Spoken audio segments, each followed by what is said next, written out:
Now, uh, just a minute.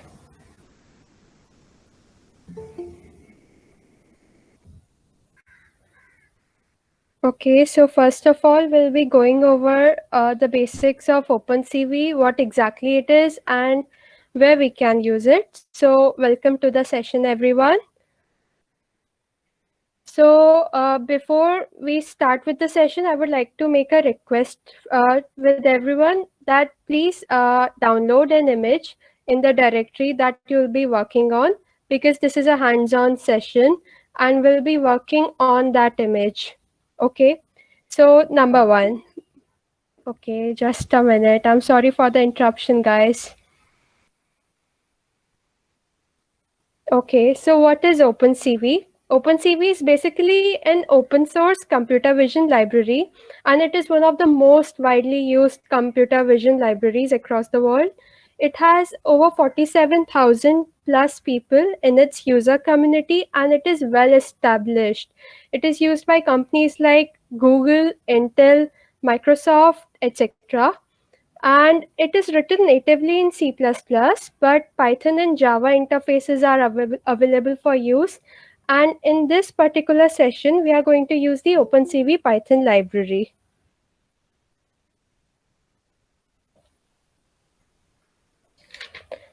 So let's take a brief glimpse at what all we can do using this library. So this library has various functionalities available which allow you to change the color space of the image and apply geometrical transformations on the image, apply image thresholding, find image gradients, edges, and even use template matching wherein you search for a smaller image in a larger image. Besides this, this is also used for real-time feature detection. OpenCV has an extensive collection of pre-trained public domain classifiers, and even though suppose you know very little about machine learning, you can still use those classifiers to do some cool stuff. So in this particular image, we have used the nose classifier, the face classifier, and the mouth classifier. Besides this, we also have a lot of other classifiers for number plates, cats, smiles, and there's a lot of classifiers available, and I'll share these links with you so that you guys can explore these further.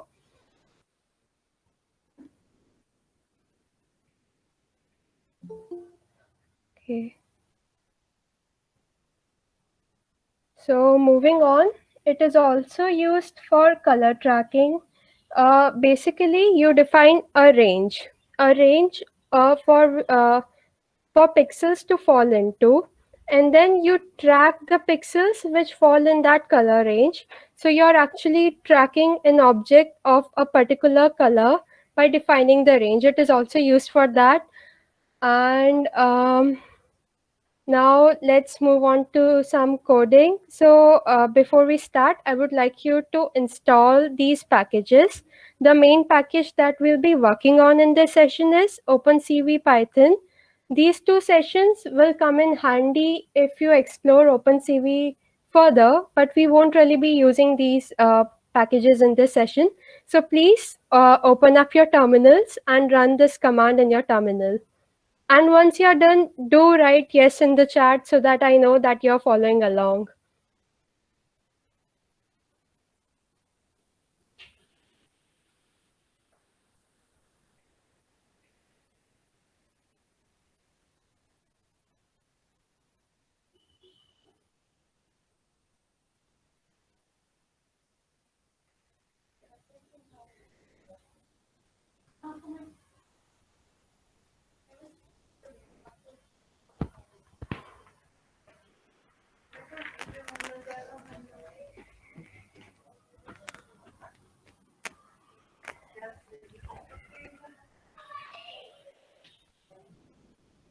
Okay, so has anyone downloaded this package?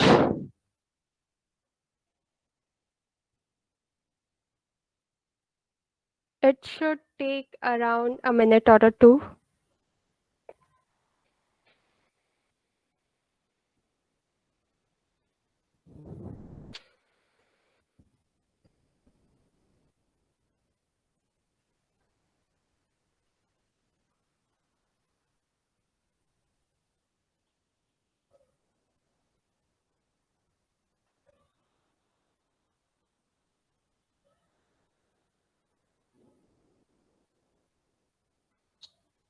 Okay, so if you have started downloading these packages but it is still downloading, please write so in the chat so that I know that you're following along.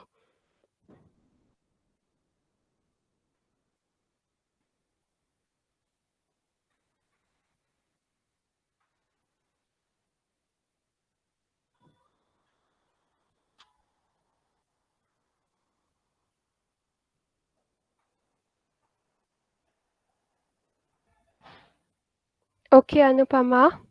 Okay, Priyanka. That's great.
Anupama, do you need a few more minutes?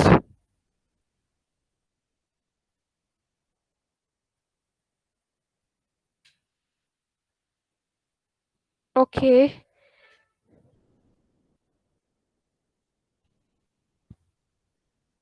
What about the rest of the people? Are you guys not following along?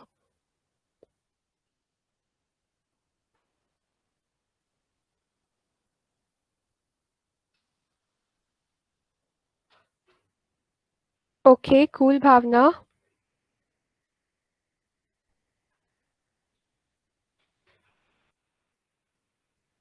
Okay.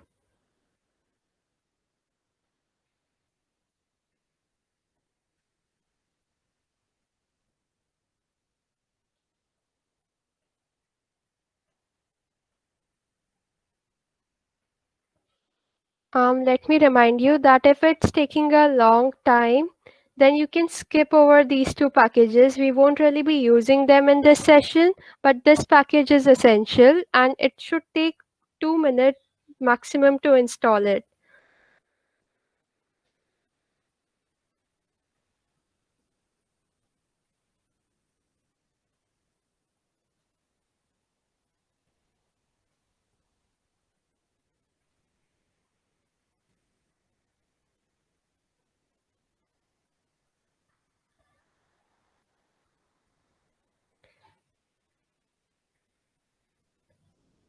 So I'll move on to demonstrate something really basic and yeah, that's great. So our next task is to read an image from a file and display that image in a window and then manipulate its color space. So at the beginning of the session, I had asked all of you to download an image in the directory that you'll be working on for this session. I hope you have done that. In my case, I'll be working on this directory, the OpenCV directory, and I have downloaded this image. Okay. So the first thing that we are going to do is we are going to import the module that we just installed. So import CV2. We'll also need to import another module called sys. It's built in, so you don't need to be worried about that. And now we'll read the image. So we'll create a variable called image and we'll read and we'll store the image that we just downloaded in that variable.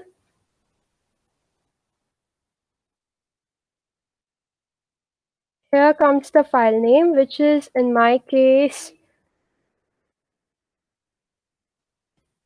okay.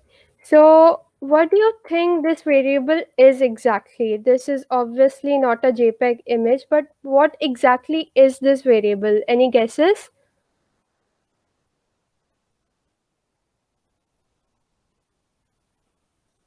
None. Okay, then we'll print this and see what we get.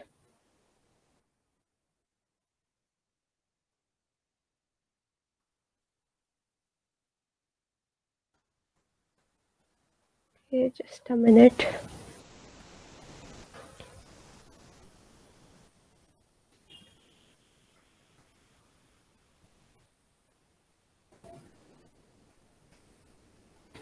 Do you see this matrix here?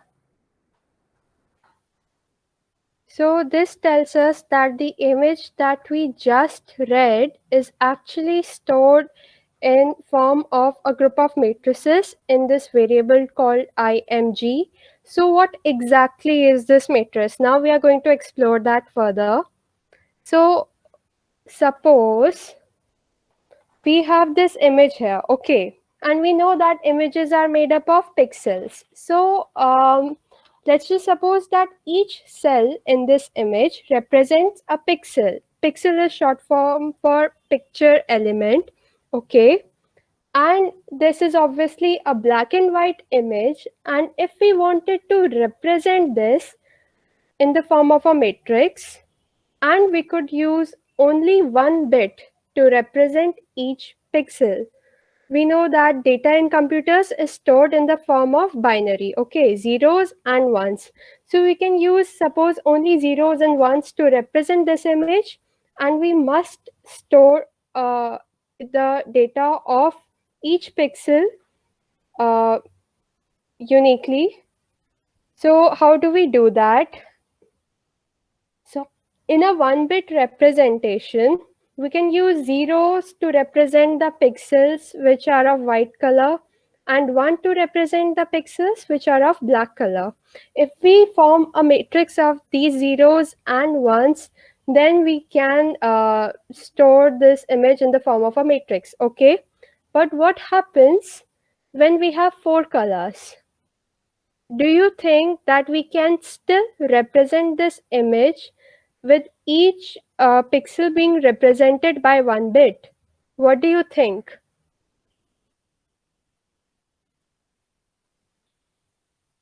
Okay, if you are a bit lost at this point, please tell me. I'll try to reiterate what I said. If you understood what I said about each bit representing a pixel, then please write yes in the chat.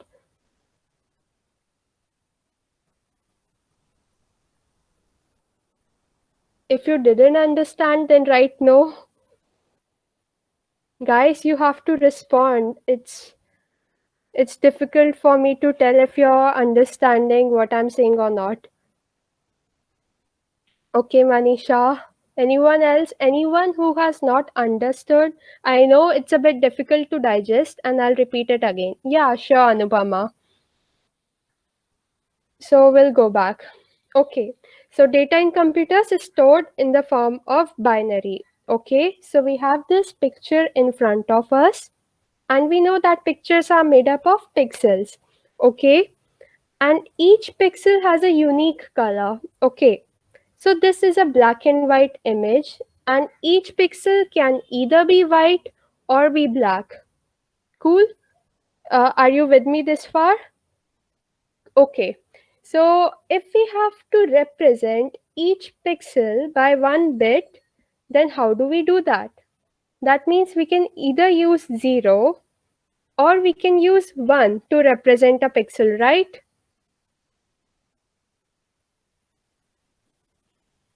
Since we are, yeah, okay, cool.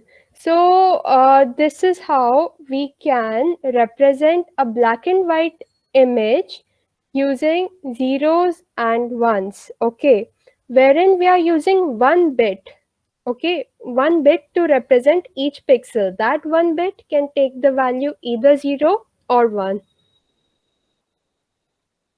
So if we have four colors and we have to represent each pixel by 1 bit, is that still possible?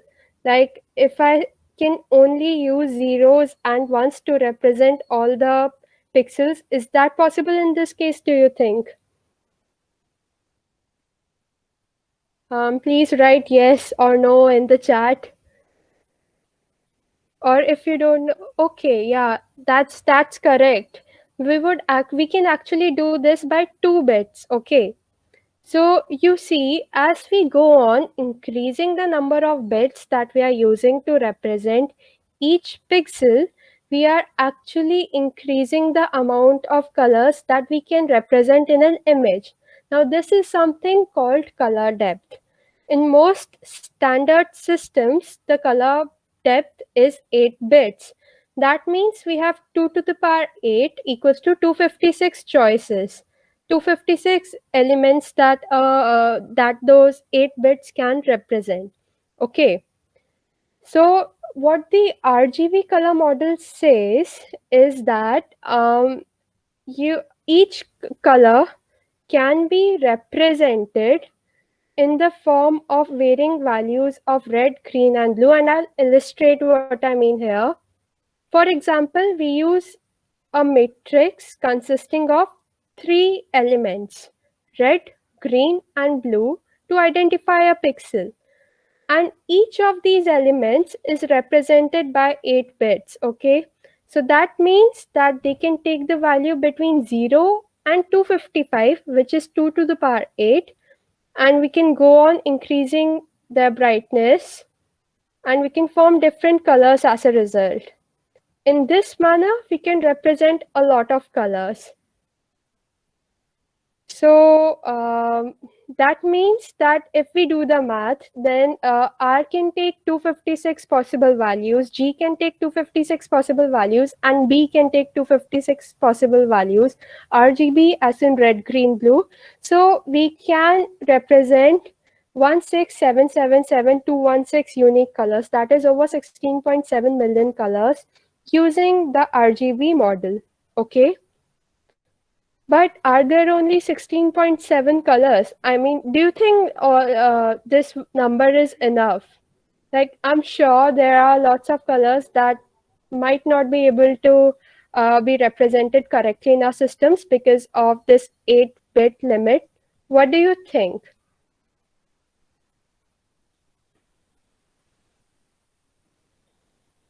Okay, so hopefully the video that we are going to see now will help make this concept clearer for you. So just a minute. You're not seeing this pink, not properly. This camera can't capture it, YouTube can't store it, and your screen can't display it. I'm in the studio of artist Stuart Semple. He's made what he calls a pinkist pink. I've been painting since I was 5 years old, and I've seen a lot of pink, and thousands, and then it just took over our whole life. There are all sorts of complicated and clever ways that computers can store color, but by the time this video reaches your screen, basically just a series of numbers that say how bright to make each of the red, green, and blue pixels, the tiny lights that make up your screen. And unless you've got a really fancy, expensive screen, those numbers run from 0 to 255, which is 8 ones in binary. 0 means turn the pixel off, 255 means as bright as it can go. That means your screen can show somewhere around 16 million colors. But that's not every color, and it's not this one. Because if I pointed this camera at the sun, you wouldn't be blinded.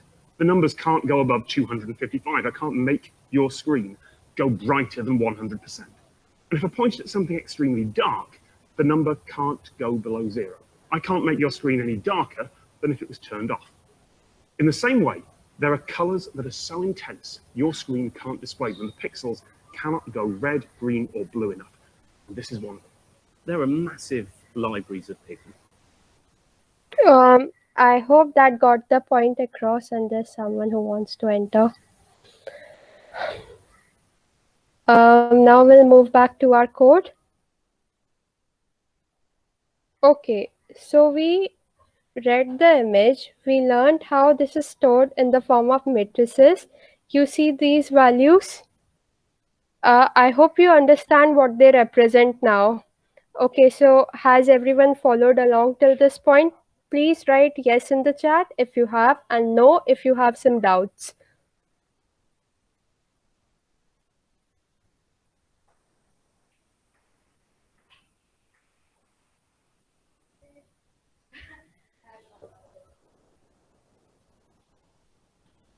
Am I audible?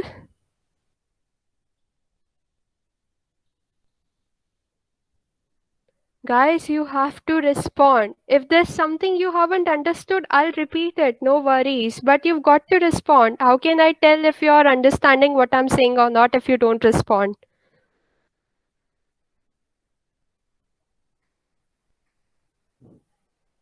Okay. Lol. Cool. So now we'll display the image that we just read. Okay. How do we do that? We use this function called will use cv2.iamShow. What is the name of the variable in which we stored the image that we read? img. So we'll write img here. Let's see what happens now.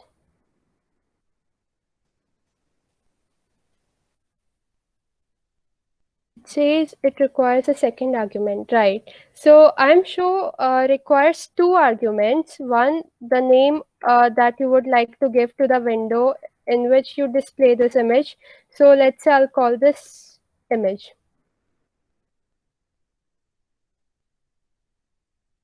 Could you guys see that? The image appeared for a second and then it went away. Okay, that means that our program basically executed and then the image disappeared. So how do we hold that image? Okay, we need to hold that image because clearly we are not able to see the image if it passes away in like a millisecond. So we use something called a keyboard binding function, which basically tells our program that, okay, you need to pause. For how long? We'll specify that. So we'll use cv2 dot key binding. Just a minute, guys.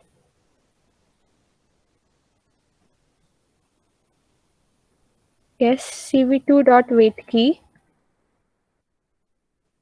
And in this argument, we are going to pass that how long do we want our program to wait.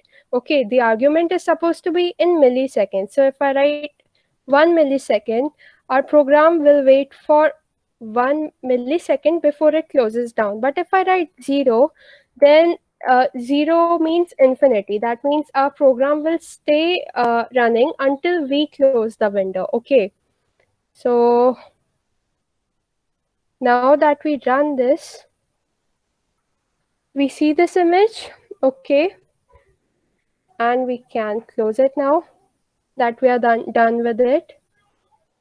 Now what we are going to do is we are going to separate out these values into into other matrices called blue, green, red, which are supposed to represent the blue, green, red components of these matrices. Okay, by default, the imread function creates matrices which stores element in the BGR order, as in blue, green, and red.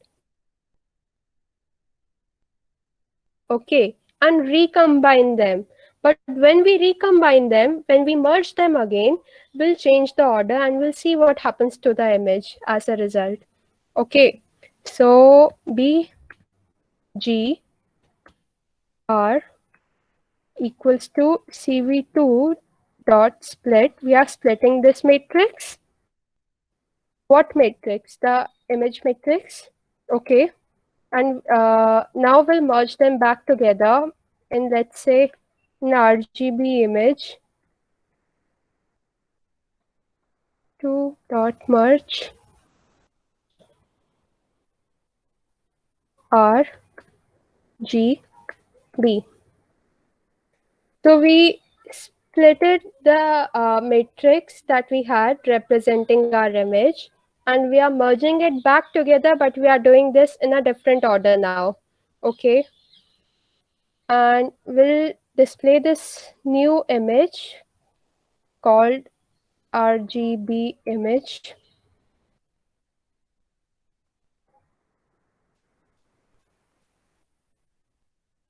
Do you see a difference now?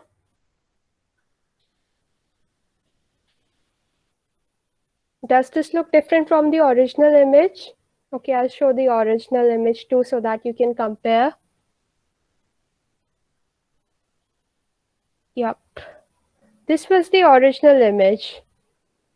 And this is the image that in which we manipulated the color space by splitting the matrix representing the image and merging it back such that the color channels were in different order.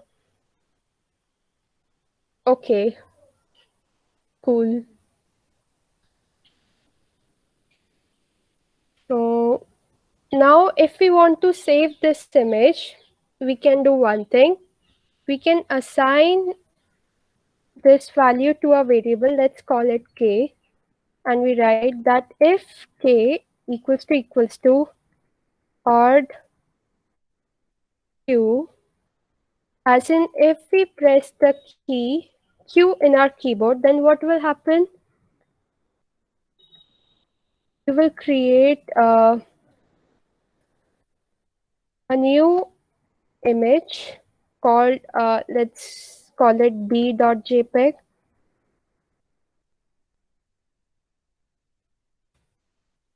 And this is, so what we did was, we read our image, we split it into different matrices and merged them back together to create a new image. And now we want to save that image. If a person presses Q on the keyboard, then a new file called b.jpg will be created, which will actually be the image that we just created. So let's run this. Okay, and if I press Q, a new file is created, which is this. Okay. So hopefully you have followed along until this point. Write yes in the chat if you have.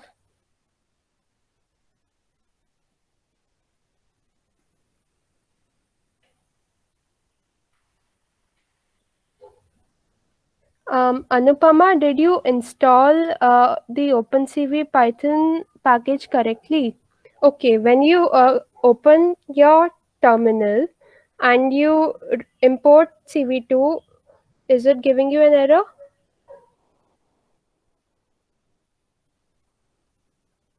Okay, could you share your screen? I could help you out maybe.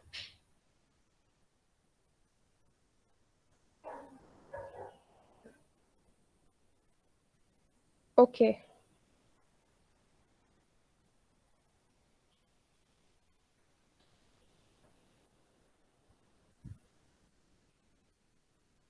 Are you running your program on virtual environment? Maybe you haven't installed your package in the virtual environment. Okay, cool. Can you stop Yeah. listening? Yeah.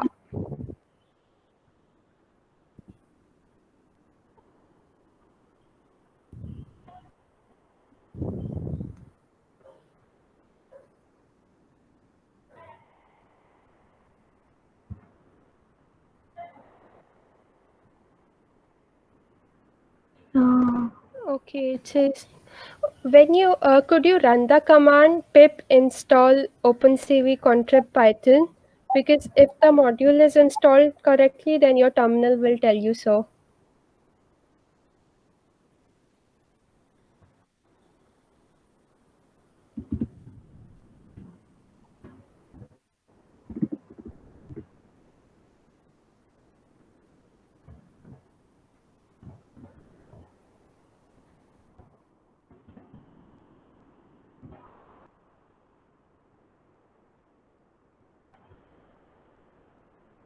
Okay. Could you try installing, let's see what happens. Can you run the command pip install opencv python?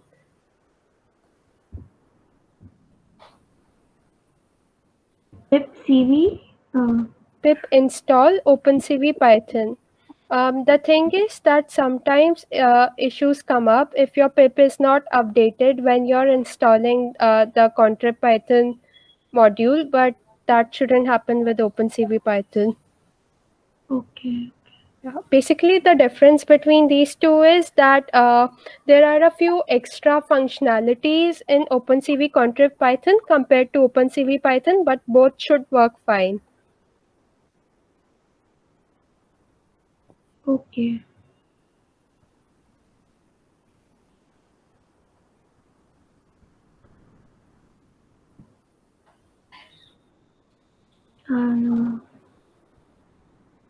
Same error. Okay, and could you try running this program from your terminal by typing python pro1.py?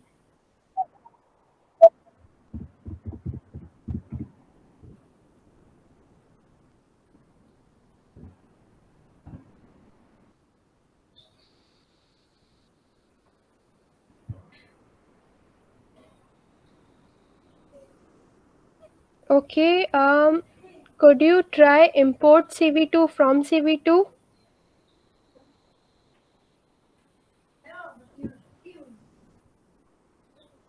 From CV2, import CV2 actually, that's the correct syntax.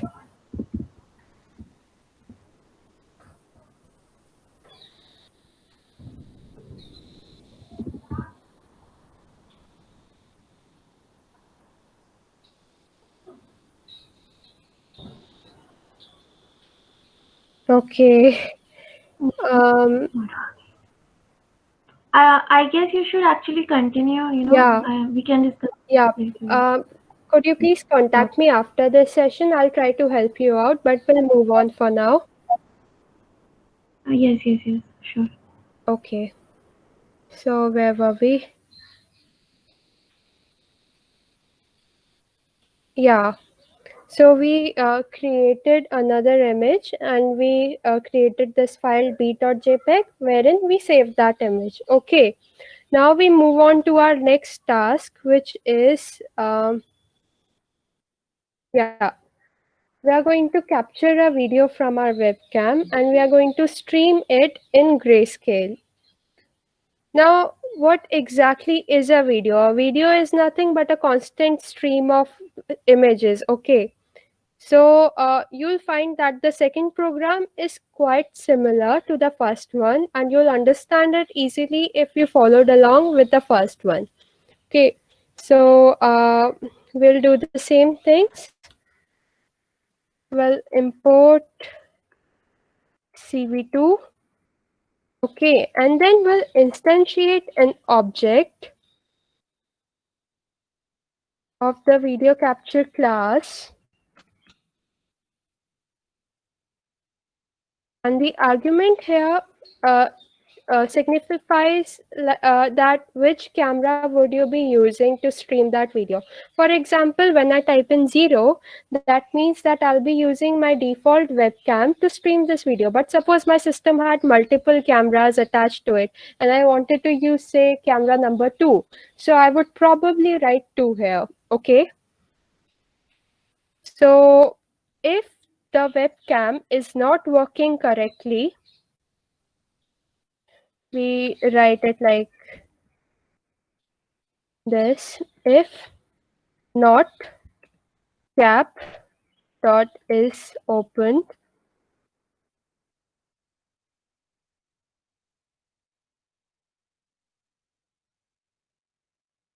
then we print cannot open the webcam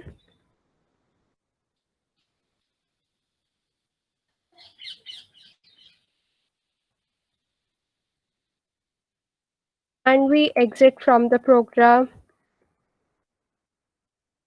Okay, and so remember we just learned that videos are nothing but streams of images. So we'll start this loop called while true, which will basically start reading the image captured by the cap object one by one while this loop goes on.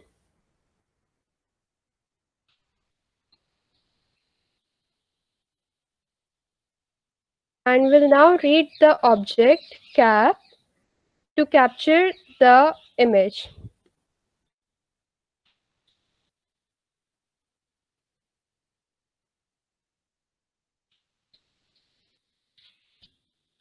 So what exactly is this ret? This ret is basically a Boolean value which tells you if the image has been captured correctly or not. I mean, this will be false if there is some issue with reading the image. Otherwise, this will be true. Okay. So in case this is false, if not ret, that means if ret is false, then what do? We break the loop and we print that there is some issue.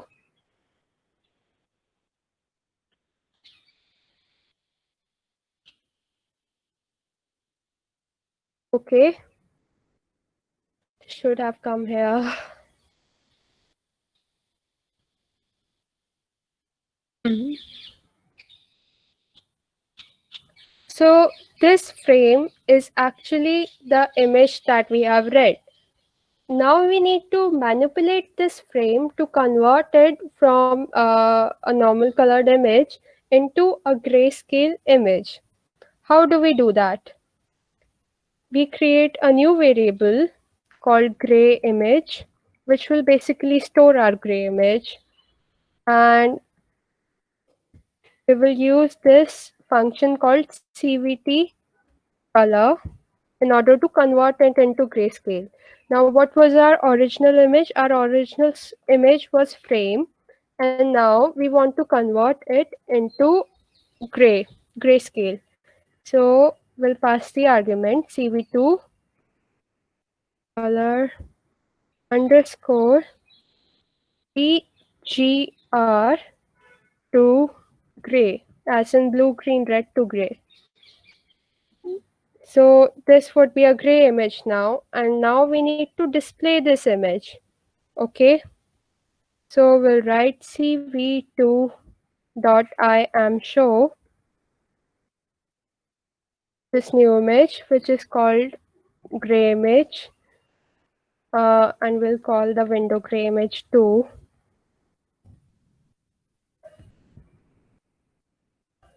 Okay, so we have displayed the frame which we manipulated, but as you can see, as of now, there is no way to exit this loop until there is some error while reading the image.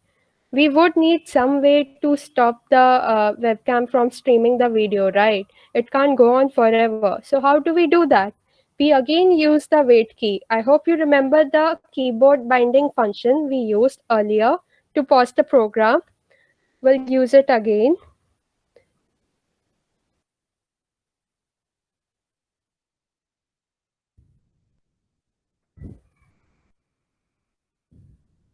This time we'll pass the argument 1 here. Why 1? Why not 0?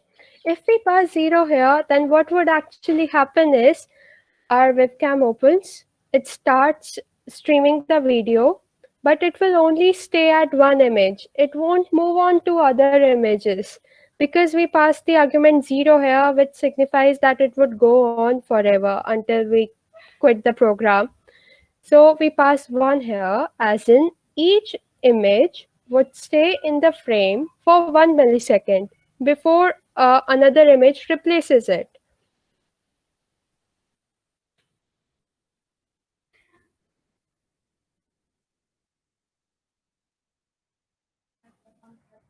So if the user presses Q, then this loop should break. Okay. And once we have used this cap object, we need to release it. So we call the destructor.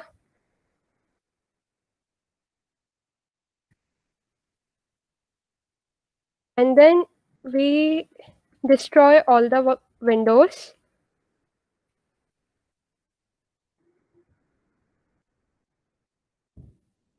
This function does exactly what it says. It destroys all the windows.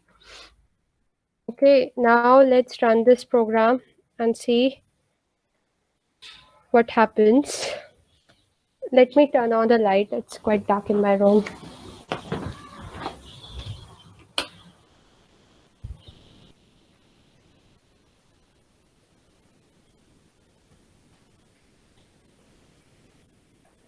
We'll run this program and it says cv2.cv2 has no attribute weight key. The case should be capital. Hit an error there.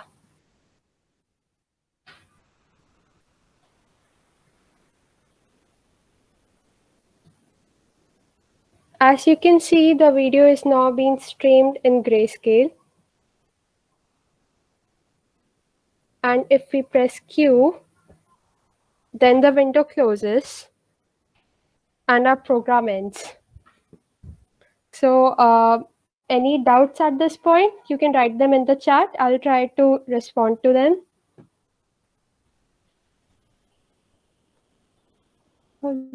Okay, yeah, sure. So basically, sometimes what happens is that when you're reading the image from the cap object, okay, which is basically used to represent that you're going to now read the image from this particular webcam. Sometimes it happens that the image is not read correctly. There might be some issue with the webcam, etc. So in those situations, the read value will have the value false. Okay, if the image is not read correctly, then the cap dot read function will return the value false. So ret will have the value false. So if ret is false, that means there was some error in reading the image. So we break the loop.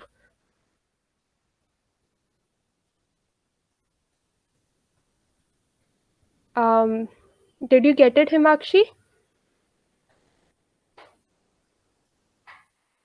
Okay, cool.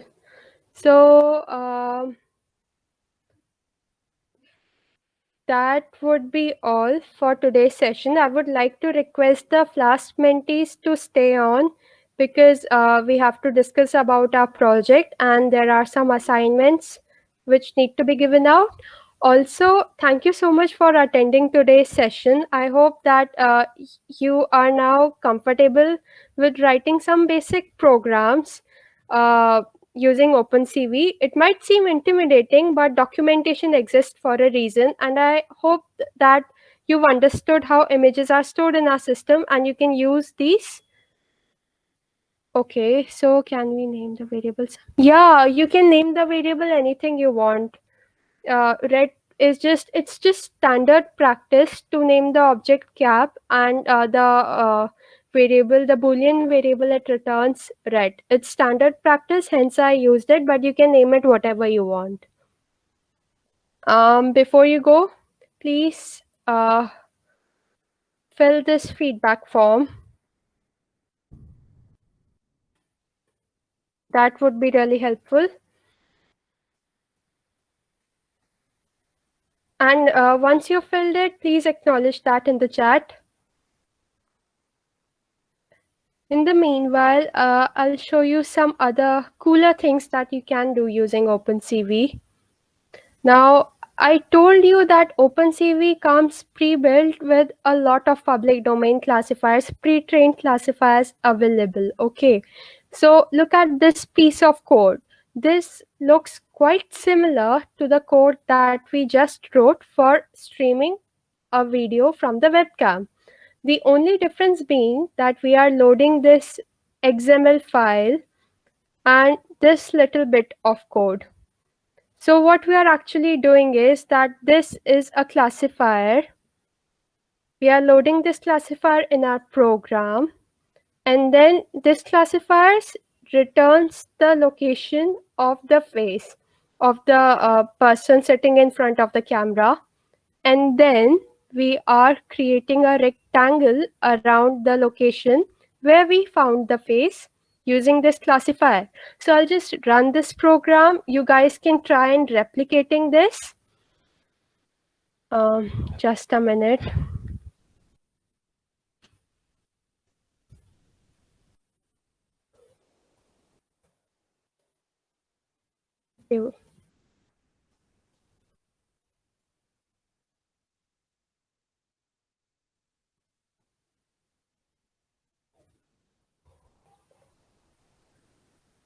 As you can see, this works quite accurately and this is able to detect my face. There are also a lot of other interesting functions available in the OpenCV library. One of them being the canny edge detection function. Now, in 1986, John F. Canny developed a technique wherein he wrote a multi-stage algorithm to detect a wide range of edges in images. Okay, so the canny edge detector has a complex algorithm, but since we know that it comes pre-built into the OpenCV module, it makes the task quite easy for us. And I'll run this program right now to show you what exactly this edge detector is.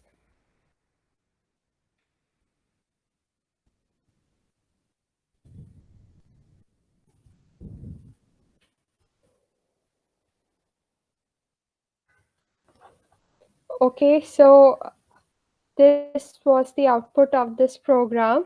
Basically, this was similar to the program we just wrote, just like the previous one.